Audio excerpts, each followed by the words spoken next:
తదుపరి వృశ్చిక రాశి.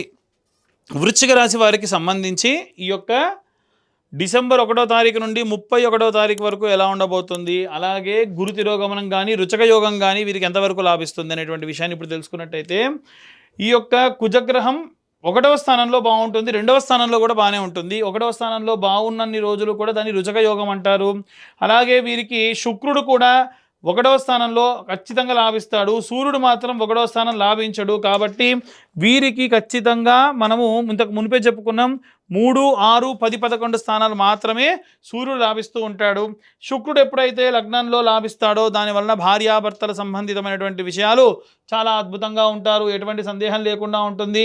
7వ స్థానం కూడా ఖాళీగా ఏ గ్రహ సంచారం లేదు కాబట్టి చంద్ర సంచారాన్ని బట్టి కొన్నిసార్లు ఏమైనా చిన్న చిన్న చికాకులు ఉంటాయి తప్ప విశేషంగా వీరికి లాభం ఎక్కువగా కనిపిస్తుంది. 1, 2 స్థానాలు కుజుడికి ఎప్పుడూ లాభమే.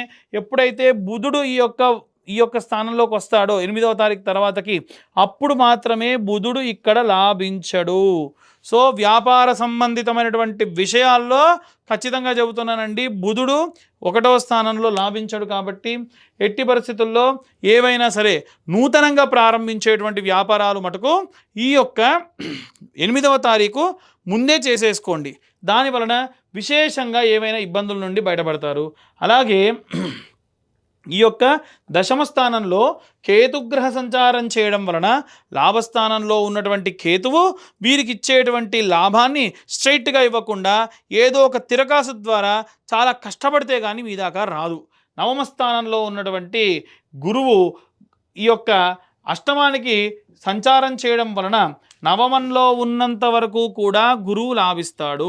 ఎప్పుడైతే అష్టమంలోకి ప్రవేశిస్తూ ఉన్నాడు, అది కూడా 8వ తారీఖు తర్వాతకి లాభించడు.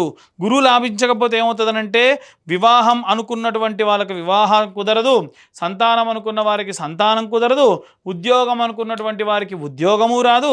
కాబట్టి ఇవన్నీ కూడా కలవాలి అనంటే మనం ఏం చేయాలి, 8వ తారీఖు కంటే ముందే ఏవైనా వాటికి సంబంధించిన పనుల గురించి విశేషంగా కనీసం ప్రారంభించండి. అయితే మూడాలు కదండి, ఇవి ఎలా చేయాలి? ఎప్పుడైనా ఈ ఒకవేళ వివాహం కుదిరింది లేదా పెళ్లి చూపులు చూస్తున్నారు అనుకోండి, ఏదైనా దేవాలయానికి వెళ్ళి చూడండి. ఒకవేళ దేవాలయానికి వెళ్ళిన తర్వాతకి మీకు అమ్మాయి నచ్చినా అబ్బాయి వాళ్ళకు అమ్మాయి, అమ్మాయి వాళ్ళకి అబ్బాయి నచ్చితే సింపుల్, మీరు తీసుకెళ్ళినటువంటి స్వీట్ బాక్స్ని వాళ్ళు ఒక స్వీట్ బాక్స్ని తెమ్మని చెప్పి దేవుడికి నైవేద్యం పెట్టి వాళ్ళ బాక్స్ మీరు తీసుకోండి, మీ బాక్స్ వాళ్ళకి ఇచ్చేసేయండి. అది ప్రసాదంగా ఇవ్వండి. దానివలన ఏంటంటే ఏదైనా ఒకటి నచ్చింది అనేటువంటిది అనుకోవడం. కాబట్టి మూడాల తర్వాతకి మీరు అన్ని రకాలైనటువంటివి కన్ఫర్మ్ చేసుకోవడము, మాట్లాడడం అన్నీ కూడా చేసుకోండి, దాంట్లో ఎటువంటి సందేహం లేదు. ఇక వృశ్చిక రాశి వారికి సంబంధించి చతుర్థ పంచమ స్థానంలో శనిగ్రహ సంచారం పంచమంలో చేయడం వలన ప్రేమించి వివాహం చేసేటువంటి వారికి కాస్త ఆటుపోట్లు ఇబ్బందులు కలిగేటువంటి అవకాశం ఉంది.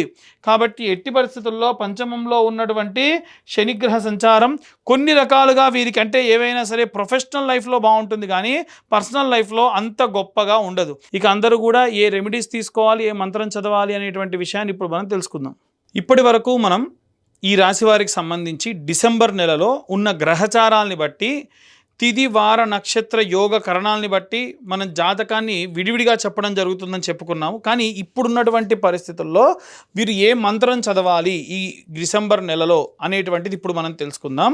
ముఖ్యంగా అండి, ఈ వీడియో చూస్తున్న వాళ్ళు దయచేసి వీడియో అలా చూస్తున్నారు తప్ప మేము చెప్పేటువంటి మ్యాటర్ ఇన్ఫర్మేటివ్గా ఉంటే దయచేసి లైక్ చేయండి, వీలైతే ఇన్ఫర్మేటివ్గా ఉండి ఇంకొంతమందికి షేర్ చేయండి.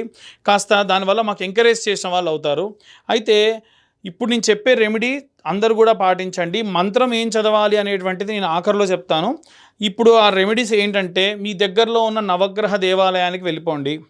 నిత్యము కూడా ఒక ధాన్యం, ఒక పిరికెడు ధాన్యం తీసుకొని వెళ్ళాలి. అది ఏ ధాన్యం తీసుకెళ్ళాలి అనేటువంటిది ఇప్పుడు తెలుసుకుందాం.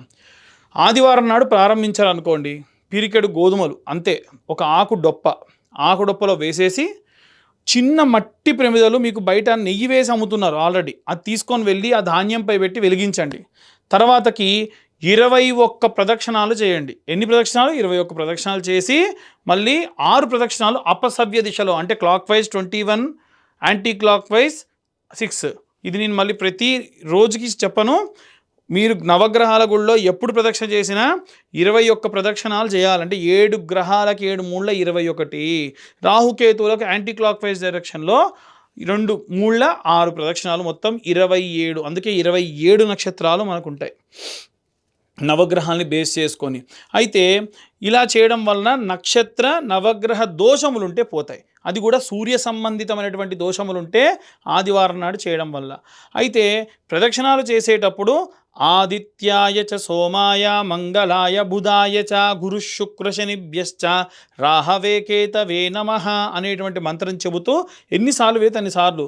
దయచేసి మీరు ఆ దేవాలయానికి వెళ్ళేటప్పుడు ఏం తీసుకెళ్ళినా అక్కడితో పూర్తవ్వాలి. నేను నూనె బాటిల్ తీసుకెళ్తా, నేను నూనె పోసి వెలిగిస్తా, ఆ నూనె మళ్ళీ ఇంటికి తీసుకెళ్తా, కుదరదు.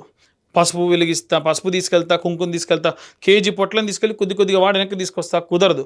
మీరు ఏ క్వాంటిటీ తీసుకెళ్తారో అక్కడితో క్లోజ్ చేయండి. అంటే తక్కువ తీసుకెళ్ళండి, అక్కడితో క్లోజ్ చేయండి. సోమవారం నాటి విషయానికి వస్తే పిరికెడు బియ్యము లేదా ఒడ్లు ఒక ఆకుడొప్పలో వేసి చంద్ర భగవానుడి దగ్గర పెట్టండి. మొదటి రోజు సూర్యుడి దగ్గర పెట్టండి, రెండవ రోజు చంద్ర భగవానుడి దగ్గర పెట్టి దానిపైన ధాన్యం పైనే ఒక దీపం, ప్రతిరోజు కొత్త దీపం వెలిగించాల్సిందే. మట్టి దీపం ₹2, ఇంత చిన్న దీపాలు ₹2 ఉంటాయి. దాంట్లో ఇంతంత నెయ్యి వేయండి, ఒత్తి పెట్టండి. అవి కూడా రెడీమేడ్గా అమ్ముతున్నారు, అవే తెచ్చుకొని పెట్టుకున్నా సరిపోతుంది. అలాగే ఈ ప్రదక్షిణాలు కామన్, ప్రతిరోజు కూడా చేసేటువంటివి. అలాగే మంగళవారం నాడు కుజుడికి, అలాగే రాహుకి, కేతువుకి కూడా చేయొచ్చు. అయితే కుజగ్రహానికి చేసేటప్పుడు పిరికెడు కందులు తీసుకొని ఒక ఆకు డొప్పలో వేసి, ఒక పిరికెడు కందులు తీసుకొని ఆకుడొప్పలో వేసి చిన్న దీపం ఆ కందుల పైన వెలిగించేసేయండి. తరువాతకి ఆ ప్రదక్షిణాలు చేయడం కామన్, చదివేటువంటి మంత్రం కూడా కామన్.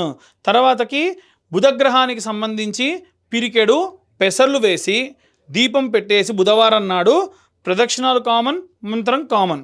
గురువారం నాటి విషయానికి వస్తే శనగపప్పు లేదా శనగలు పిరికెడు వేసి ఆకుడొప్పలో దానిపైన కొత్త దీపం, ప్రతిరోజు కూడా కొత్త దీపం వెలిగించాలి. చిన్న మట్టి ప్రమిద సరిపోతుంది. ప్రదక్షిణాలు చేసేటప్పుడు మంత్రం చదవాలి. 21 ప్రదక్షిణాలు, 6 ప్రదక్షిణాలు అపసవ్య దిశలో. అలాగే శుక్రవారం నాడు పిరికెడు బొబ్బెర్లు వేసి తర్వాతకి దీపం పెట్టి తర్వాతకి మీరు ప్రదక్షిణాలు కామన్, అలాగే మంత్రం కూడా కామన్. ప్రతిరోజు కూడా ఎన్ని ప్రదక్షిణాలు చేస్తున్నాం, ఎంత మంత్రం చదువుతున్నాం లెక్క అవసరం లేదు, ప్రదక్షిణాలకు మాత్రమే లెక్క.